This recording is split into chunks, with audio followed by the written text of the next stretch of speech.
Hey, what's up, everybody? Yeah, it's about 5 o'clock, or a little after 5 on this Monday morning. I have to be at work by 8:30, so I still have plenty of time on that. Um, but yeah, WrestleMania has come and gone this year. WrestleMania was at Levi's Stadium here in the Bay Area. I know some family, well, sort of connected. Basically, my brother-in-law's stepfather, I think, took his grandson or his nephew on his side of the family, his grandson or nephew on his side of the family, to the event. And from what I saw, I know there's going to be a lot of people crapping on this event. I can already hear that. I can already see that. I was listening to some of the call-ins to Jeff Cronin's show last night, and there was some people that were not too happy with the ending. There was some people not too happy about this or that. And you can't expect a good WrestleMania all the time. I'm not going to say this WrestleMania didn't have its hiccups. It did. I mean, one constant complaint I will say that this is WrestleMania.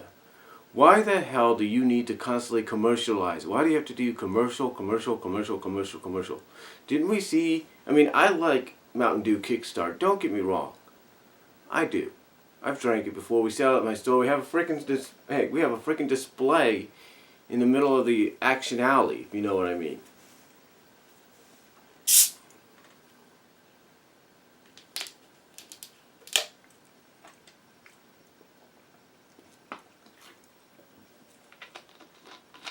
We have a freaking display in the middle of Action Alley.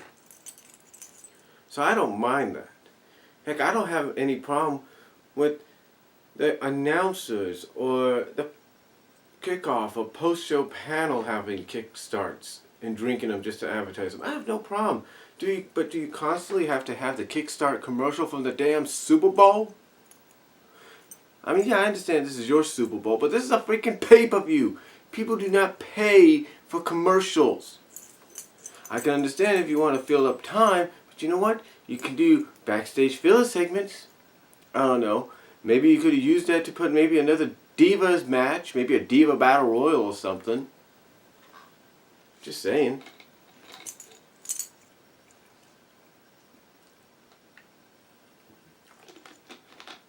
Hell, you could have used that time to put the freaking tag team title match or the Battle Royal for the Andre the Giant Battle Royal on the show. See, I can find some stupidity here. I really can. I really can. And it's just a lot of things about the show that were alright, and there was some that I didn't agree with. Now, first of all, like I say, the kickoff show matches. One of these, if not both, should have at least gotten a place on the main card. Let's face facts. One of them, or some of them, should have had a place on the main card. You cannot have a good tag team. I mean, the tag team title match, I will say this. I know some people will probably shit on it, but I thought the tag team title match was good. And yes, as I said in my reaction videos, both on here and on here, I basically said that the right team won. And they did. The right team went over in that match. I mean, you're getting behind Cesaro and Kid. You finally got something for them as well as Natalya. Don't screw it up. But then again, they'll probably bring a tag team up from NXT to probably dethrone them like they've been known to do since last year or some other years. They'll probably do that. And that was my dog walking by. They'll probably end up doing that.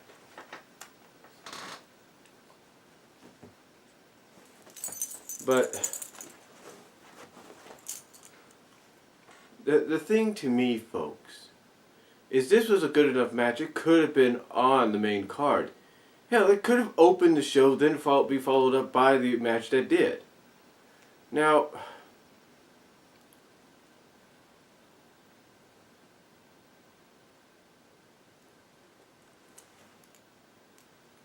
Now, I don't know, maybe if it's because the team of Los Matadores was in on this match. I don't know, maybe because New Day was a part of it. I don't know. I just think it was stupid. And that it or the Battle Royal should have at least been on the card. That way we wouldn't have to have so much filler crap with commercials. I understand doing the backstage segments. I get that. I understand doing the backstage segments with Daniel Bryan being congratulated. I understand that. I get that. And I can understand some other backstage segments. But come on, honestly, you're seriously going to fill up some of that pay-per-view with commercials, Mountain Dew Kickstart commercials, trailers. It's like, look, we understand it's the Super Bowl. We understand some people, and I understand some people are going to use the whole WWE Network $9.99 deal as being an excuse. I get that already. I see that already. I really do. But still, it's still no excuse. I mean, if you're going to treat this like a Super Bowl, where you're going to have commercials that are Super Bowl worthy, if you will, movie trailers that are Super Bowl worthy, then, I don't know, why don't you just put it on free television and be done with it? Instead of charging people a monthly fee. Or even a pay-per-view fee. If you're going to treat WrestleMania like it's the Super Bowl, and constantly, on what is supposed to be a pay-per-view, put commercials for action figures, commercials for Mountain Dew, and all that, then why don't you just do what the networks do and put it on free television? Work with NBC so that both you and your WWE network can have both the programs on both times. Why don't you do that? I'm just saying, why don't you do that? Because in my honest opinion, it works better. It makes more sense. Heck, you keep touting people even before the show. Why would you want to pay $69.95 or $59.95? I'll get into that later, but still, the thing is, if you're going to put commercials on here, if you're going to put an intermission concert with not even A-level or A-listing performers, or musical musicians, people we don't even know of. If you're going to do that with Kid Ink and Scarlet Grey, then why even have WrestleMania on pay-per-view? I'm just saying. Anyway, getting to the matches now. Like I said, the tag title match was good. The right team went over. I don't know what's happening with one of the Usos. I think they might be out legitimately or something. We're not really sure yet. The Battle Royal was a bit of a surprise because a lot of people picked... The Andre the Giant Battle Royal was a bit of a surprise because a lot of people picked Ryback to win, picked Mizdow to win, picked Miz to win, But in the end, I guess they decided to correct a wrong and finally give the Battle Royal win to the Big Show. So, there you go. That's the first victory of the night for the Authority. Keep that in mind. This is going to turn out to be an Authority-like night. But yeah, first big win for the Authority. But Big Show is the Andre the Giant Memorial Battle Royal winner for this year's WrestleMania of 2015. Then we get the beginning of WrestleMania. We get the American the Beautiful sang by Ian Black or something. Again, somebody who obviously I haven't heard, but he sounds like a good singer. It kind of went off key a little bit at the end of the song. But then we get into the match. Not even much of an introduction or anything, but we get into the match. We get into the event, and we finally get into the first match of the night, which as a lot of people would agree, and I did agree on my reaction video, was the ladder match for the Intercontinental Championship. You want to get people off the feet? This is how you do it. And it was actually pretty good. It was a pretty decent ladder match. Again, I know already some people are crapping on it. Jeff Cronin crapped on it a little bit. But it was a decent opener. It got people off their feet and basically allowed the excitement to fill the stadium. And in the end, basically what everybody predicted on who would win did win, and that was Daniel Bryan. Now, as happy as I am for Daniel to finally achieve the Grand Slam, if you will, in the WWE, I want you guys to think about him winning this championship and the other match I'm going to talk about later on. So we had decent spots in the match. Dean Ambrose might have got knocked up a little bit when he got powerbombed through the ladder. Just a real nice showcase. Not anything spectacular, but it was a decent opener. It got people excited. Then we got to Randy Orton, Seth Rollins. Randy Orton, Seth Rollins. This kind of indicated what was going to probably happen towards the end of the night if you were going to put Seth in the second match of the night. This was a good match, back and forth. Both kicked out of each other's finishers on the first attempt. My initial thought, and I thought it was going to happen, was when Seth went to go for the Phoenix Splash, he missed, but he landed on his feet. And then I think later on, towards the end, he went for the curb stop again. And then as he jumped up high, Randy popped up and hit him with the RKO. Randy ended up getting the win. But again, I want you to keep this in mind because this was just not the last time we see Seth Rollins during the match. Trust me. During the night. Trust me on that. But yeah, Randy ended up getting the win. What was the next match? What was the next match? I don't think it was Triple H and Sting yet, was it? I can't really remember. That was my dog too. She's trying to get comfortable. She's falling asleep. Again, like I said, I can't really remember. But like I said, I know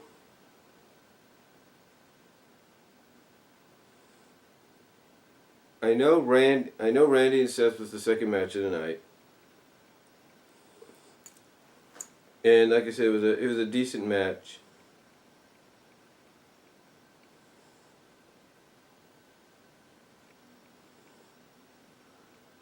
I'm going to go off of Wikipedia here.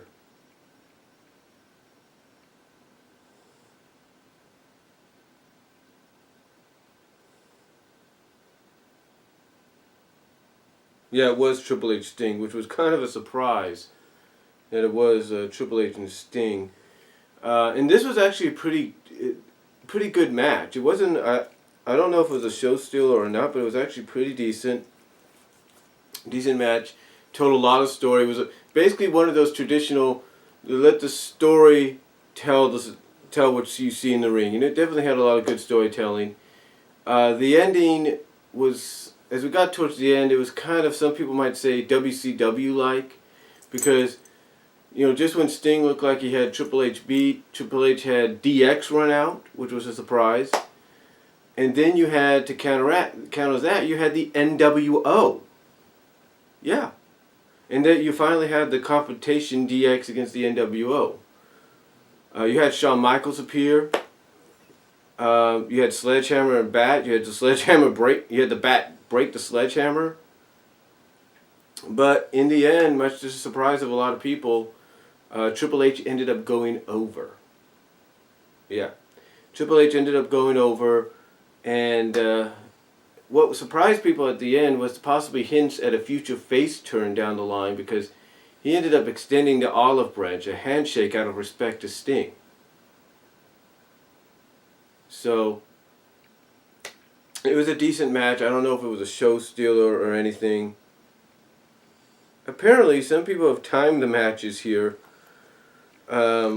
And the person on Wikipedia that timed Triple H and Sting timed it at 18 minutes and 36 seconds. So, and both had some good entrances. Sting had sort of a Japanese-like entrance with Japanese drummers and musicians, all wearing Sting masks. Then you had Triple H coming out to the Terminator, to a Terminator-like entrance with Arnold Schwarzenegger kind of helping out a little bit. So that was pretty cool. And like I said, it was a decent match storyline-wise. I mean, storytelling-wise, it was very good. The ending, people were happy about. What kind of one? I don't know if the ending was a cluster blank, if you know what I mean, but still, it was all right. Like I say, it was a storytelling deal. It's basically something to put something to rest. Now, I know a lot of people will be pissed at the fact that Sting didn't go over. Don't worry, he's going to get his win. He's going to get his victory back down the line. Don't worry, he's going to get something. But the truth is, it's not, Sting, here's the thing, Sting wouldn't have agreed to come to WWE if he had not agreed to probably do the job. I mean, not everybody that comes in the first, I mean, let's face facts. There have been people like Sting that have come in, and sometimes in the initial debut match, don't always win. But they always get that win back down the line. So, there you go.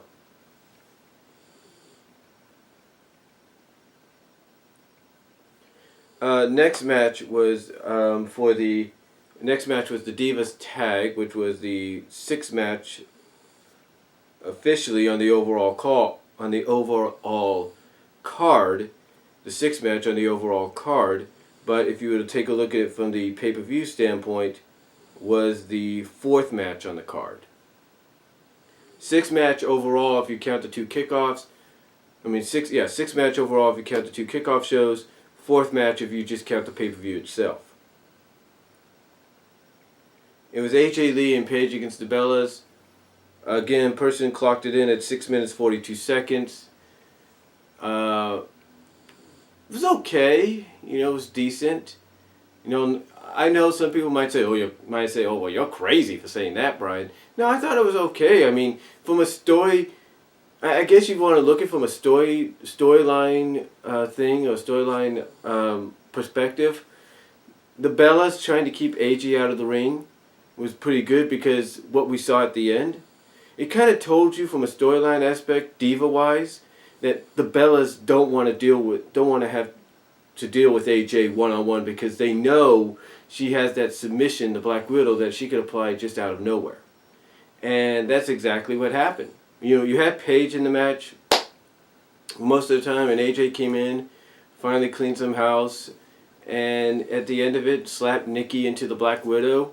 Nikki tapped out, and like I said in my reaction videos, sounds like that's eventually leading us to a Nikki AJ match, probably at Extreme Rules, maybe a Fatal 4-Way.